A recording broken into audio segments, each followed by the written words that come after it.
Ang Sabtang Island ay isa sa pangunahing isla sa 10 isla ng Batanes.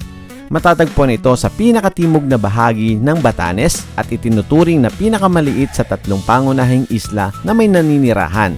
Dito nananatiling buhay ang sinaunang kultura ng mga Ivatan mula sa mga bahay na bato. Tingnan nyo, yari siya sa mga bato, tapos hinaluan ng konting semento. Yung kanilang bubong is yari po sa kugon.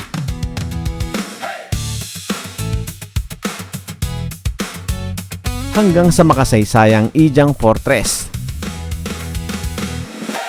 Ang Sabtang ay hindi lang isang destinasyon, isa itong paglalakbay pabalik sa nakaraan.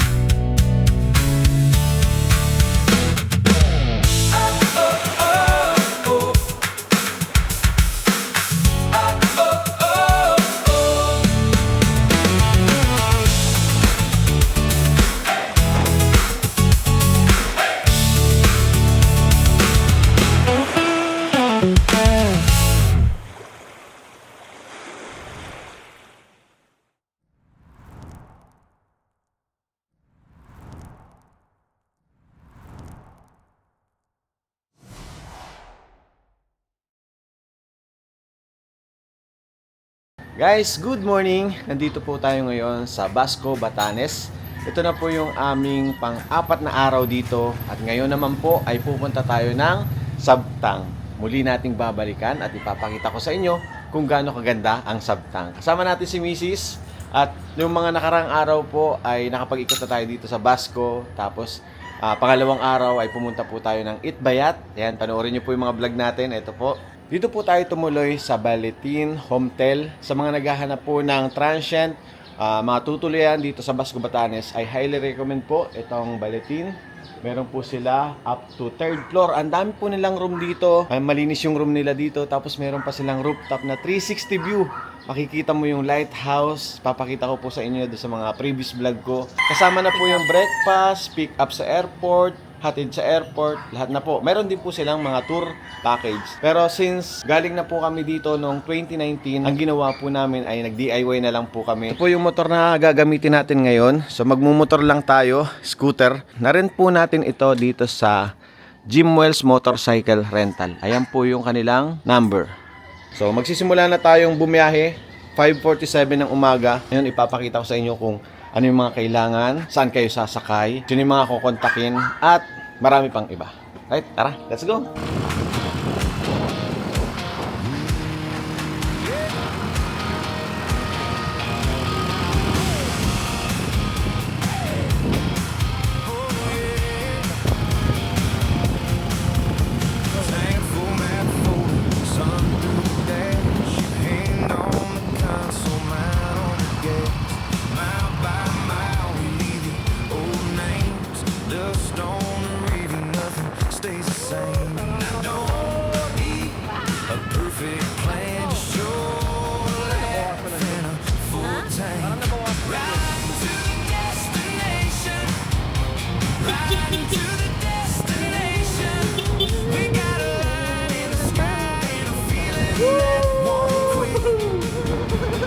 Welcome to Toblerone Hill!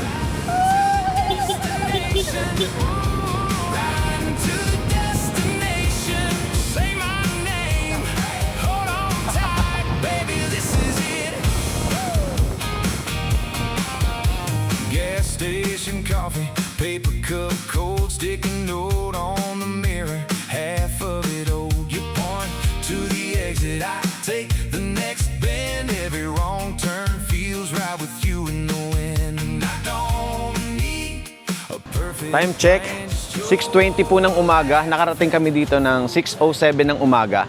Bali, nakapag-register na rin tayo, nakapagbayad na tayo ng boat. Ang binayaran ko po is 360 each per person, round trip na po yun. And may binayaran din po tayong terminal fee, which is 5 pesos lang po each. And yung alis daw po ng bangka dito ay 6:30. So kaya dapat nandito na kayo ng bago mag 6:30 pag may reservation kayo. Pero pag wala po kayong reservation, dapat mas maaga pa.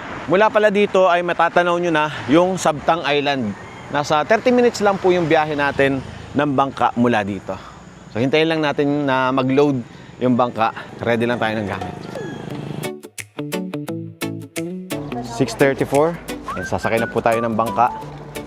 Pwede pala kayong mag-rent ng motor dito sa Basco, tapos sakay nyo dito, and then magmotor din kayo dun sa Sabtang.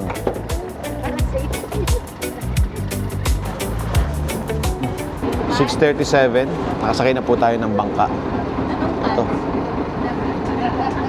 Malaki pala yung bangka.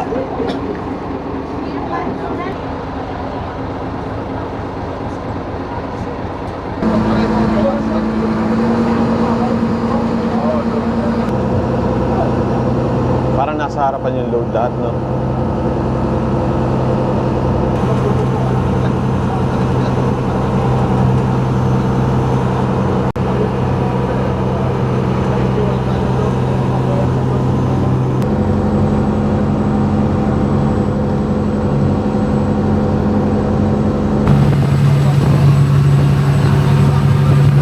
Lalaki ng alon, guys, oh.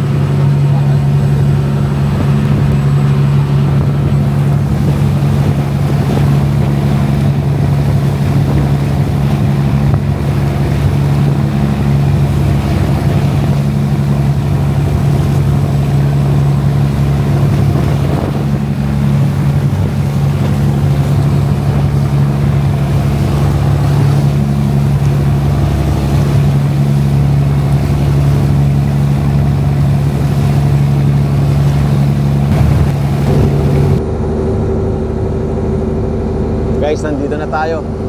Tingnan nyo.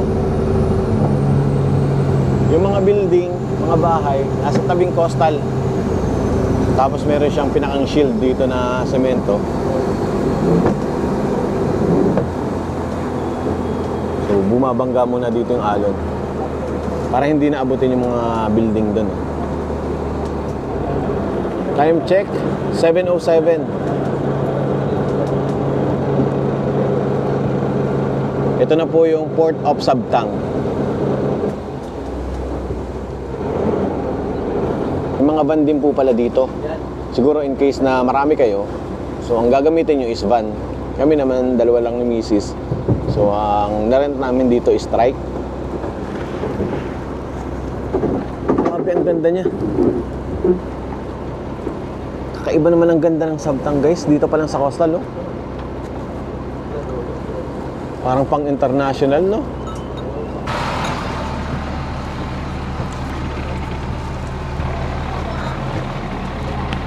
Guys, nandito na tayo.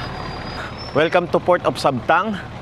At dito, hanapin na lang natin yung ating tricycle na rent. Tapos guys, dito sa port, tingnan nyo. Kitang-kita natin yung lighthouse. Alam ko dyan sa lighthouse na yan, meron din silang accommodation. Si Kuya Felix ba to? Kuya, kamusta? Kamusta? Good morning. Si Kuya Felix yung nag-tour sa atin noong 2019, ano? Ang tagal na pala. Ilang taon na yun, Kuya? 6 years na. So, anong gagawin natin ngayon po? Register muna tayo. Register tayo sa Dito po. Tourism Office. Ayan. So, kailangan muna natin mag-register sa Tourism Office. Ito yung kanilang Tourism Office. Yari sa bato na ang bubong nila ay ganyan. Pugon. Good morning po.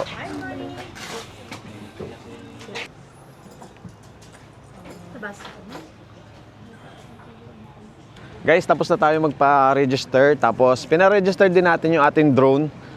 Separate po yung bayad ng drone registration sa Basco at saka dito sa Sabtang. Ang binayaran ko po sa drone is 500 pesos. Tapos yung para sa tourism fee naman is nasa 220 each.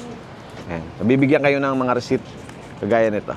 So ngayon, pwede na tayo magpalipad ng drone.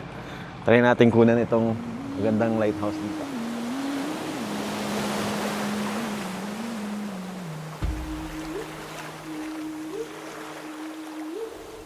I walk the clay road home with dust on my knees. Your name in my mouth like a fish. The crows kept time on the fig tree bend, and the river held what the dark had sent. Hold on, the hill is listening. The earth is breathing. River of ash, carry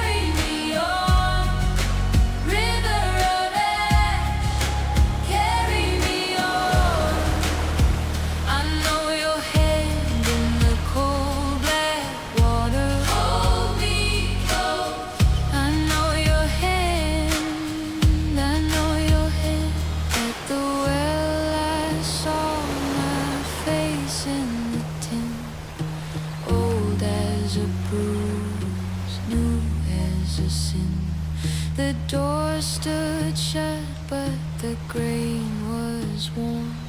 I heard my heart in the cedar storm. Hold on, hold on. The stones are singing. Hold on, hold on. The night is Guys, been. magsisimula na po yung ating tour at kasama po natin si Kuya Felix. Anong tawag sa trek na ito? Sabtang Kogon Trike po. Sabtang Kogon Trike. Opo. Yung pala ang tawag sa tricycle na ito, guys. Kasi yung mga trike nila is yung bubong yari sa Kugon. Opo. Unang destination natin ay ang Borong Beach. Mula dito ay ilang minutes po yun? Mga ano lang siguro, mga 15 minutes lang. 15 minutes lang mula dito. Sige po. Anong pangalan nito, kuya? Itong lugar na ito? Sinakan dito. Sinakan tapos magkatabi lang yung ano, yung Sinakan tapos Malakdang. Malakdang dito tapos Sinakan dito. Malaktang. Opo. Ito po yung Sinakan dyan. Sinakan. Tapos Malakdang po dito. Sinakan. Bali dalawang barangay na po ito. Dalawa lang siya. Oo nga, no. Magkabilaan lang, guys. Opo. Ito yung Malaktang. Sa kabila naman, ang Sinakan. Tapos yung apat na baryo, yan ang magkahiwa-hiwalay. Dalawa banda dito, tapos dalawa banda dun sa kabila. Guys, dito pa lang, makikita nyo na yung mga bahay nila dito na yari sa bato. Tapos ang bubong nila is Kugon.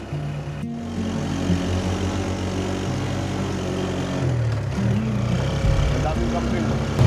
Kaya anong pangunahing hanap buhay ninyo dito? Kapag sasaka po, tapos pangingisda din. Magsasaka at saka pangingisda. Opo. Ano yung mga pananim nyo dito? Mga root crops, mga duge, ube, kamote, Sibuyas, bawang, meron din. meron din.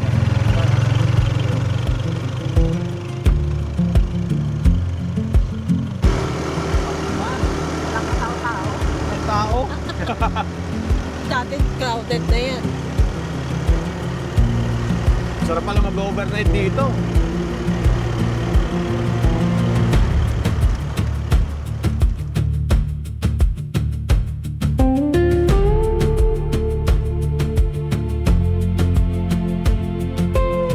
Wow! White Beach? Wow! Ang ganda, guys! So ito yung unang destination natin, kuya. Yung Ang may ano din sa may Arco, Ang pangalan nito ay Morong Beach po. Morong Beach. So guys, ito Opo, yung dito. Morong Beach. Ito pala yung Papasok may lang arko. siya. Papasok tayo dyan. Pero tingnan nyo naman. White sand. Tapos yung paligid, mayroong rock formation doon. Ito, may hagdan pala dito. Guys, so nga pala, bago tayo magpatuloy, pwede nyo palang itawid yung motor mula sa Basco papunta dito sa Sabtang. Para kung gusto nyo na motor yung gamitin yung pang tour dito sa Sabtang. Kaya lang, kailangan nyo pa rin po mag-register sa tourism office. Lahat kailangan nyo pagdaanan muna. At kung gusto nyo din ng guide, pwede nyo kontakin si Kuya Felix. So, dito tayo ngayon. Wow! Ang ganda! Solo namin yung lugar. Ganito po yung buhangin dito. May pagka-orange na may halong white. Parang golden sand na may pagka-white. Ganyan po. Ayan. Tapos ang haba ng coastal mula doon hanggang doon sa kabila. So pag magpipicture kayo, dito. Ayan siya. Para siyang kuweba, pero tagusan lang.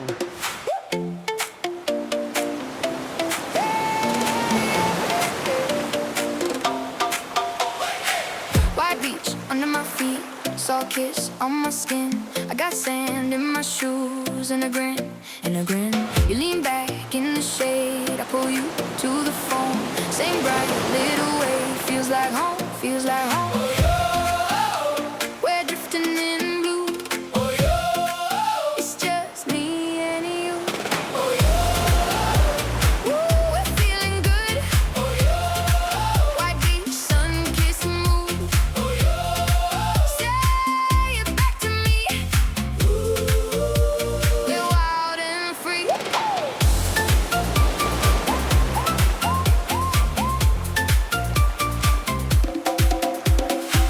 Ice melts in the cup, bare toes in the sand. You laugh at my dance, then you grab my hand.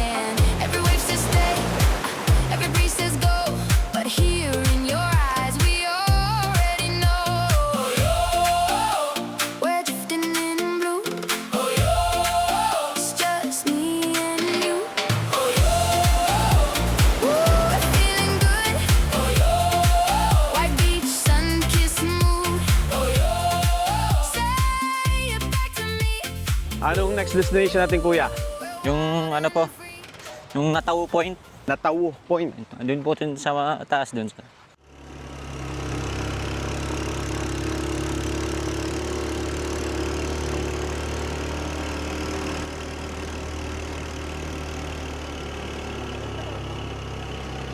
Ayun, kita natin yung pinunta natin beach. Ang daming kambing. Ayun o. Mag-alagala lang sila. Tapos magbundok. Ang maganda doon sa kalsada nila, sementado na. Kahit medyo maliit, pero at least sementado para madaling marating. O kaya ng mga tricycle. Guys, tingnan nyo naman. Kung gaano kaganda rito. Tapos yung kabila naman, DK Island. Pag nakapunta tayo dun sa tuktok diyan, makikita natin na hiwalay talaga yan. Mga kambing naman dun. Mga kambing, Oh, tas dito, dun sa malaki dito, sa Ibus Island, baka. mga baka. Oo. Bawal talaga siyang tirhan o wala lang tumitira? Wala lang. Wala lang tumitira? Kukunti lang kami dito. Kukunti lang kayo. Ilan pala yung population nyo dito kaya? 1,000 plus lang, sir. 1,000 plus lang ang Oo. population nyo dito. Guys, meron palang kalsada dito. So kuya, papunta po saan itong kalsada na ito? Yan po yung pinupuntahan ng mga mga overnight tour, yung Nakalmon Village tapos yung Sumnanga Village po. Dahil day tour lang tayo, limited lang yung oras natin. Yes. Hanggang dito lang muna tayo guys, tapos bababa na ulit tayo mamaya. Kaya kung gusto nyong maikot itong buong Sabtang, mas recommend nila na mag-overnight kayo dito. Ganda rin pala dito guys, oh. Overlooking at saka puro cliff. Yung Tabimbangin yung mga kalsada. Wow! Ay, babe, ang ganda dito mag-drone papunta doon. Kunang kita.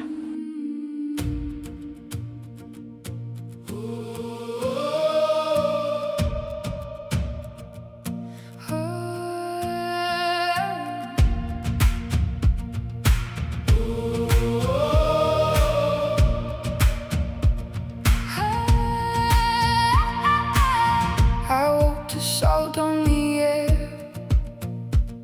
bare feet on the boardwalk stone.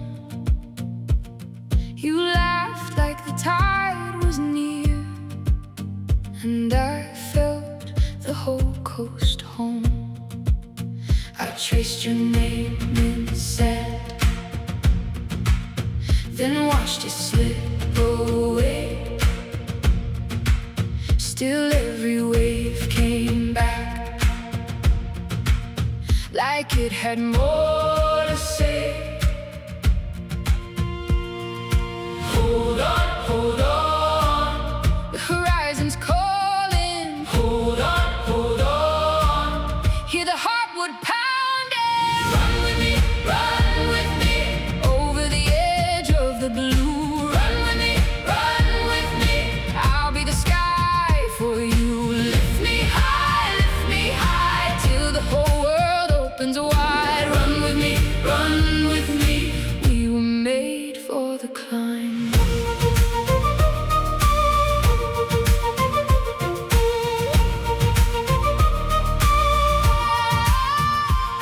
Your hand on my shoulder blade.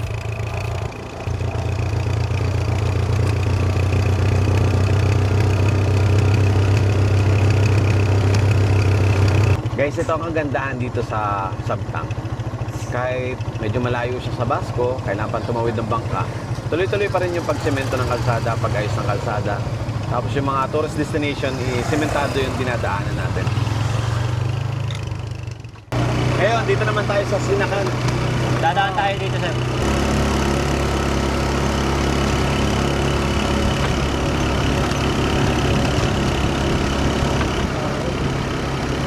Lakas ng hangin.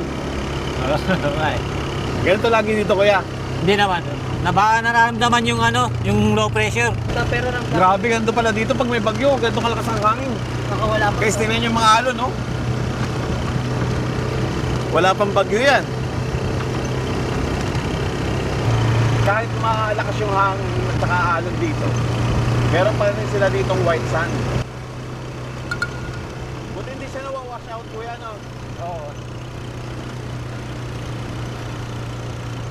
Kahit ganyan, malakas yung alon, at natitira pa rin yung white sand, hindi siya nawawash out. Wala ko kung ano.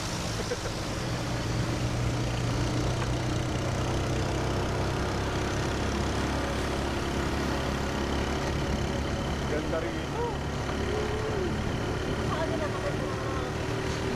Oo, magaganda mga beach nila dito. Ang humaba ng coastal dito. Tapos white sand. Ito, ano yan. Dito tayo mag-iisip. Ah, okay. Parang ito rin yung pinuntahan natin dati. Oh, dito rin. Yung mga stone houses na ano. Dito talaga yung unang stone houses dito. Guys, nandito naman tayo ngayon sa Sabidog Village kung saan matatagpuan yung mga stone houses kagaya po nito. Tingnan nyo, yari siya sa mga bato tapos hinaluan ng konting semento. Tapos yung kanilang pinto is kahoy po. Yung kanilang bubong is yari po sa kugon. At napakakapal po nito. Kung dadangkalin ko, halos isang dangkal po siya. Ganun po kakapal yung kanilang mga kugon na bubong dito. Halos po itong isang diretsong village na ito ay yari po sa bato at yari sa kugon. Di ba nakakapagtaka? Ang lakas ng hangin dito, lalong-lalo na pag bumagyo. Pero yung bubong pa rin nila is kugon pa rin yung ginagamit nila. Ito naman po yung ibang kabahayan dito. Kung papansin niyo, parang purong semento siya. Pero pag nakita niyo yung taas niya, may halo po siyang mga bato. So yung loob po niya is mga bato pa rin, tapos pinalitadahan na lang siya ng semento. Kaya yung mga ganitong bahay, may nakatira po dito. Yung barangay hall na temporary barangay hall. Ah, ito yung pinakang temporary barangay hall. Kaya may ginagawa kasi yung barangay hall naman. May ginagawa na po silang bago. Lumipat na po. Ah, lumipat na po. Opo. Asa ngayon po wala po nakatira dito? Private po siya. Private hall. Ah, kaya pala mas marami yung bintana niya dito. Thank you po. So guys, ito pala yung dating barangay hall nila dito na ngayon is lumipat na po sila at ito ay model na lang po ng stone house dito sa Sabtang. Kaya pala marami siyang bintana at yung ginamit na bintana rito ay kahoy. Tapos nasira na daw po yung original nito, nirestore na lang siya. Kagaya po nung ilan dito, ganyan po yung nangyayari pag tinamaan ng malakas na bagyo. Nawawash out yung bubong, natatanggal yung bubong. Natitira na lang yung pundasyon na mga bato at may halong semento.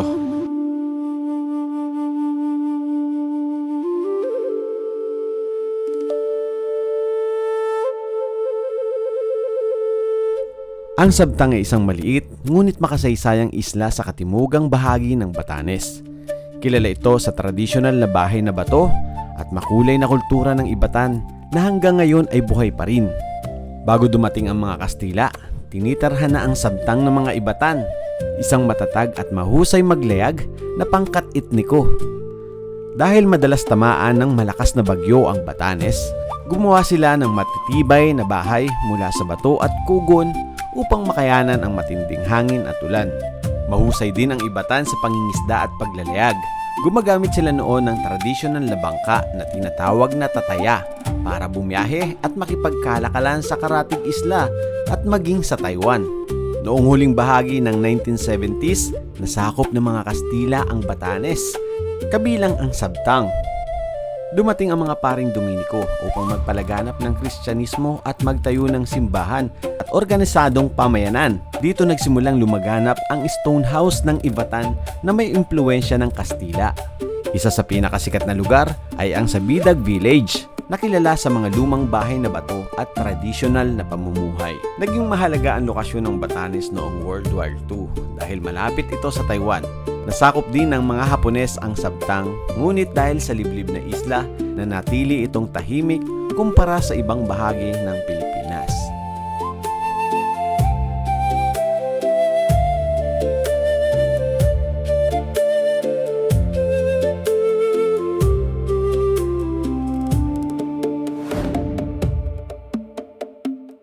Guys, dito naman tayo makakarent ng mga sinaunang kasuotan dito sa Sabtang. Tara. Po bang tawag dito sa mga ito? Yung headdresses ng babae is bakul. Bakul. Ito po yung sa lalaki. Sa babae. Na may kasamang basket po. Picture taking, pwede mo siyang i-sling bag na lang po.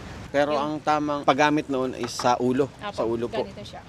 Ganyan Bago ang yung paggamit. bakul. Para kung anong laman nung basket mo, matakpan nung bakul. Ah.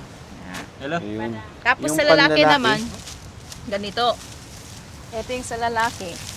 Bakit siya ganito? Kasi yung mga lalaki sa amin, more on sila yung nagtatrabaho ng mabigat. So, para welcome yung kamay nila. Ganyan.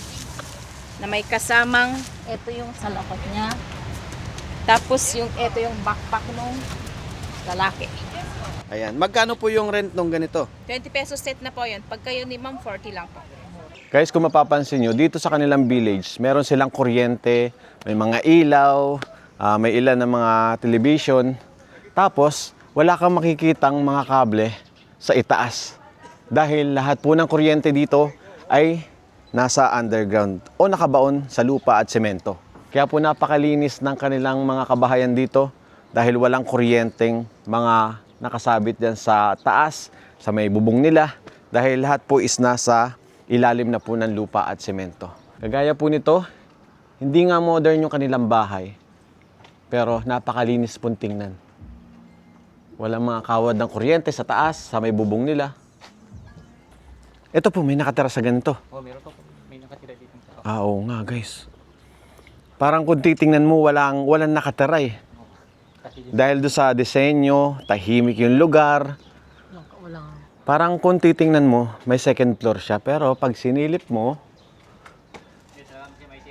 may second floor pala talaga. Pero parang ang baba po. Kahoy pala yung pinakang flooring nila sa taas. Parang ang baba. Ito po, may second floor to. Pero may tao dito. Oh. May nakatira dito. Ang galing ah.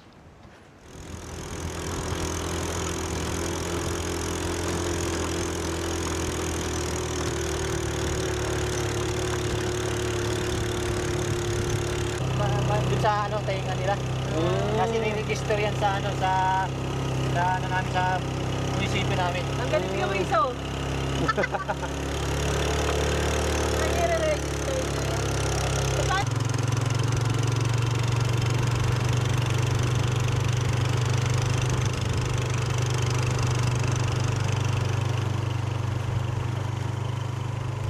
Guys, nandito naman po tayo ngayon sa Chamantad, ang pangatlong destination natin ngayong araw.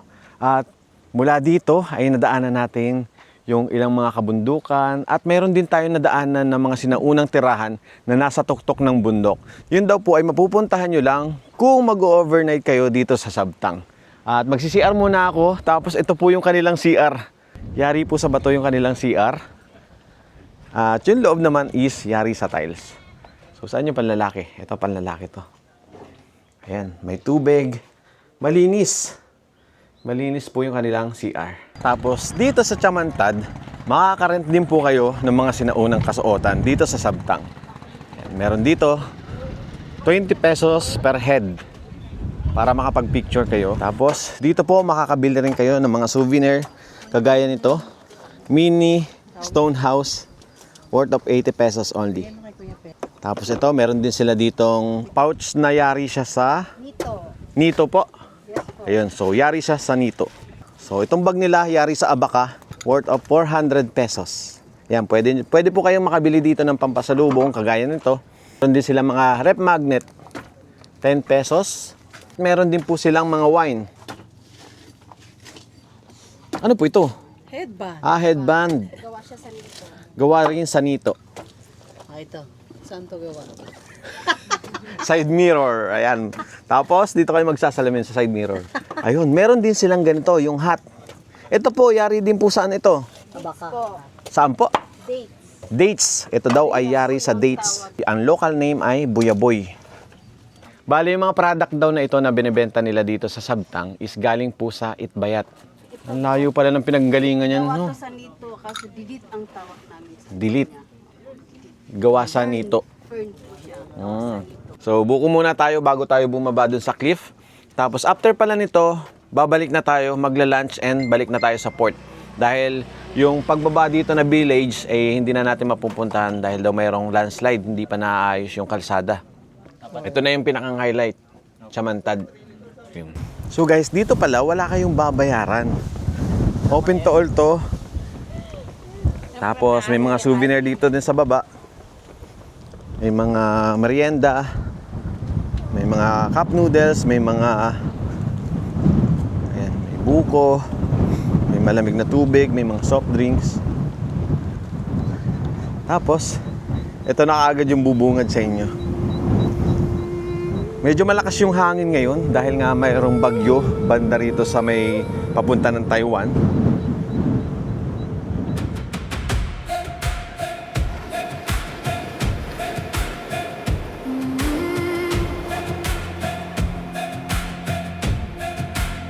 Salt on the stone walls, dawn on the break.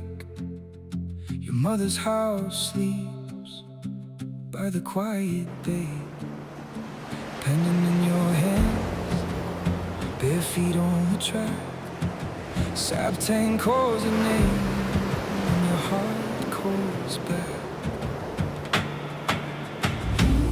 Ooh, lift me higher over the sea.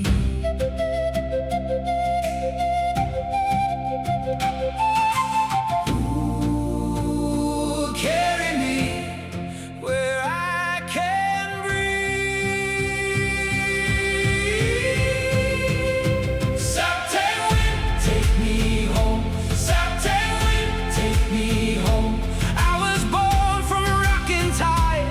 I still hear the island sing. Saptang wind, take me home. Saptang wind, take me home. When the waves pull at my feet, I stand strong. I stand with you.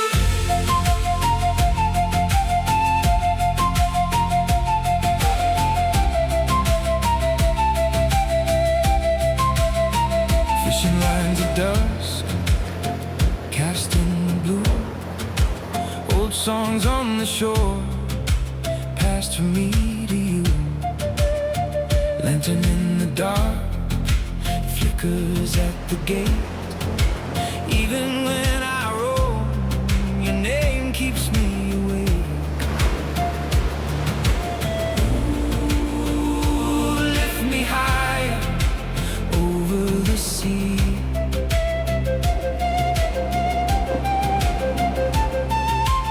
Ooh, carry me where I can breathe. Saptang wind, take me home. Saptang wind, take me home. I was born from a rocking tide. I still hear the island sing. Saptang wind, take me home. Saptang wind, take me home. When the waves pull at my feet, I stand strong. I stand. Guys, nandito na po tayo sa pinakang cliff. Tingnan nyo guys, itong pinakang dulo. Dito kami nagpalipad ng drone. Grabe, napaka-solid ng tanawin. Nakakatakot na ba yun dito? Ang lalim mo. Tapos sa baba, white sand. Tapos yung alon, ang sarap pakinggan, ang sarap tingnan, ang sarap panoorin. May burol dito. Doon, pwede pa kayong pumunta doon. Hanggang doon sa dulo. Diyan, maganda mag-drone dyan. Kaya lang sa ngayon, ang dami pong nagdo-drone. Baka magkatama yung drone namin. Medyo malakas pa yung hangin. 10:37 na rin po ng umaga. Bale, mula dito, kailangan na natin bumiyahe pabalik ng pier. Dahil ang ating barkong sasakyan ay babalik na ng Basco ng 11:30. So meron na lang kami isang oras, kakain na lang kami, tapos balik na kaagad tayo ng Basco. Ganun lang po kabilis ang tour dito sa Sabtang. Kung ang gagawin nyo po is day tour. So ito po yung mga pupuntahan nyo. Kaya kung gusto nyo masulit ang Sabtang, ay highly recommend po na mag-overnight kayo kung medyo may budget kayo, tsaka mahaba pa yung araw nyo. Kami kasi tomorrow is magpa-flight na, kaya hindi kami makakapag-overnight dito. At i-continuous pa natin yung ating pamamasyal dyan sa Basco, Batanes. So mula dito, babiyahin na tayo papunta doon sa aming kakainan. Babalik na po tayo. Napakabilis lang ng ating tour ngayong araw. Tara, let's go!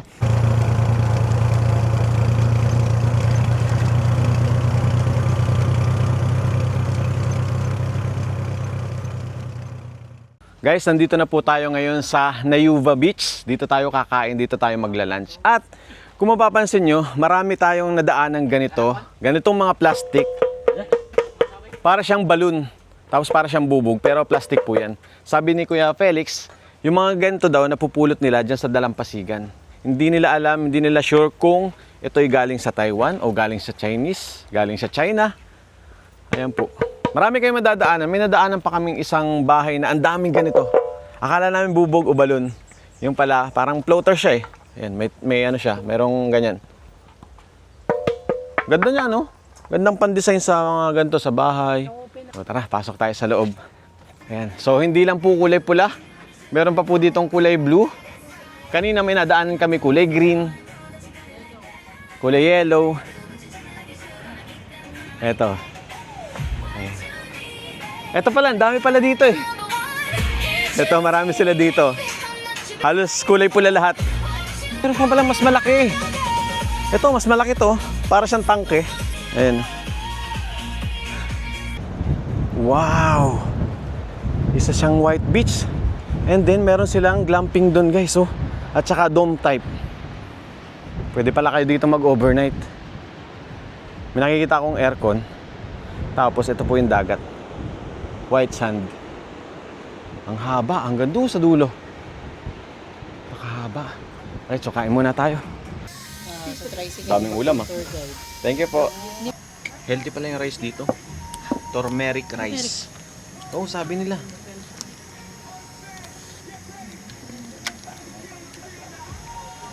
Ang lasa. Parang lasang suman. Tingnan mo. Tapos yung sabaw, Nag-alcohol ka ba? lasang luya. Ah, sarap. Si Mami nga yung nakasabay natin sa Itbayat.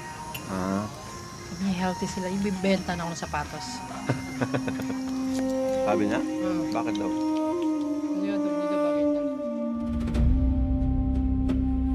Sa di kalayuan ng aming kinakainan ay matatanaw ang Sabidog Ijang, isa sa mga sinaunang fortress settlement ng mga Ivatan sa Sabtang. Ang salitang Ijang ay tumutukoy sa mataas at matarik na burol o natural fortress kung saan dating naninirahan ang mga Ivatan para proteksyon laban sa mga mananakop at digmaan noong sinaunang panahon. Napapalibutan ng matatarik na bangin, rolling hills at malawak na karagatan. Noong unang panahon, umaakyat ang mga Ivatan sa Ijang tuwing may panganib at pag-atake mula sa ibang tribo o mga ngalakal. Dahil mataas at mahirap akyatin ang lugar, naging natural itong depensa ng komunidad. Ginamit din ang Ijang bilang lookout point laban sa kalaban. Ligtas na tirahan tuwing may kaguluhan. Strategic settlement dahil tanaw ang dagat at paligid. After nating kumain, dumiretso na rin tayo sa port dahil isang beses lang bumabiyahe ang bangka papuntang Sabtang. 11:30 ng parehas na araw ay babalik na rin ito, pero kung gusto nyo sulitin ang Sabtang tour, pwede kayong mag-overnight para hawak nyo ang oras at hindi kayo nagmamadali.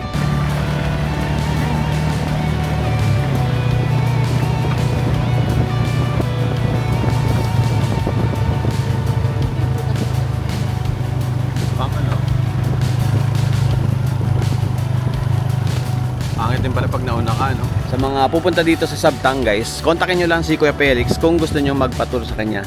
Ito yung kanyang contact number. 0967-38-15502. Kung magdi-DIY kayo, guys, o hindi kayo nag-avail ng tour sa Basco, pwede nyo i-direct contact si Kuya Felix tapos gawin nyo yung ginawa namin. Guys, meron pala silang ganito. Yun na-open yung unahan ng bangka. Siguro dito sinasakay yung mga malalaking sasakyan, mga malalaking gamit.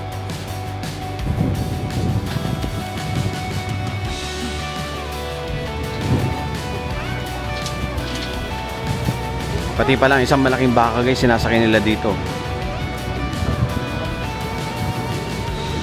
Gumagalaw pa siya, oh. Pero tinali nila kasi baka makadisgrasya. Ano lang yun? Nasa ilalim yung paa mo. Babaw yung paa mo.